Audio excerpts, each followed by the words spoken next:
اليوم نسوي كليتشة عراقية سوا. هاي الوصفة أني ظليت أجرب شفت هاي أحسن عجينة هشة وطعمها لذيذ. طبعا هنا راح أجيب المكونات. عندي كيلوين طحين، كل كيلوين طحين تخلي له 300 غرام زبد وكوب زيت. فتجين تموعين الزبد ويا الزيت، ولازم يكون يبرد بارد. تحطي له الطحين شوي شوية وتخلطين شوي شوية. طبعا الطحين خليت له ملعقة شكر وملعقة ملح و2 ملاعق أكل كبيرة هيل. وبعدين هيجي تظلين تجانسين وتفركين الطحين ويا المكون الدهني. لما يتلابس كله تضيفين الخليط مال الخمرة اللي حطيناه بمي حار وملعقة شكر وملعقة خمرة ويا المي الدافي شوية شوية تصبين وتعجنين إلى أن تصير بهيجي شكل مثل ما تشوفين. من تشلعيها ما تلزق بإيدك.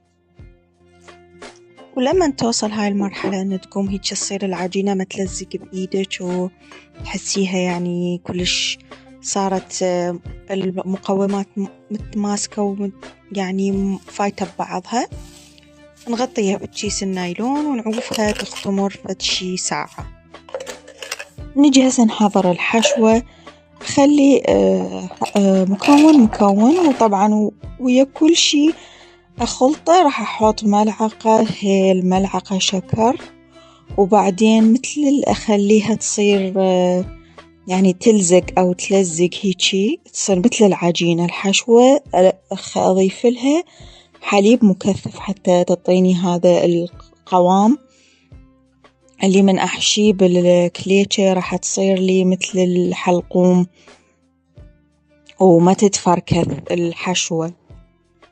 طبعا هنا نحضر التمر. أنا أجيب تمر منزوع النوى وحط له زبد وهيل وأقلي شوية. من يبدي يدفى شوي شوية هرسه لحد ما يصير مثل العجينة حتى أقدر أفتحه هيك مثل ما تشوفون هنا وأحطه فوق العجينة ماتي، يعني يصير قوام ماته مثل العجينة بحيث أفتح عجينة فوق عجينة وألفها. هواية أكو أشكال يحبون كليتشة التمر تكون، بس أنا أحبها بهذا الشكل التقليدي.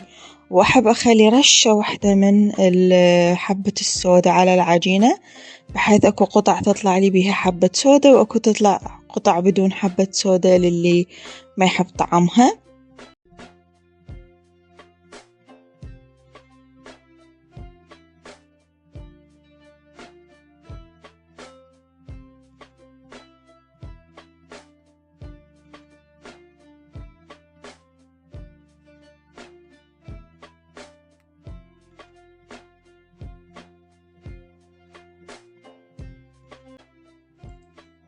عندي جوز هنا هماتين أشكله. أنا أحب أسوي هيجي دوائر وبعدين أقصد الفستق الأخضر وأسوي بهذا الشكل الكلاسيكي للكليتشة. هذا دائما الفستق الأخضر عندنا ننطيه هذا الشكل على مود نميزه.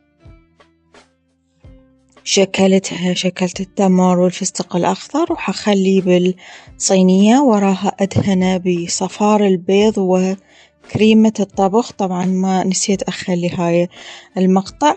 عندي كريمة طبخ شوية ويا صفار بيض أدهن بوجه الكليتشة وأفوت أشوي وجه وظهر على نار ناصية لحد ما يتشقر. والف عافية.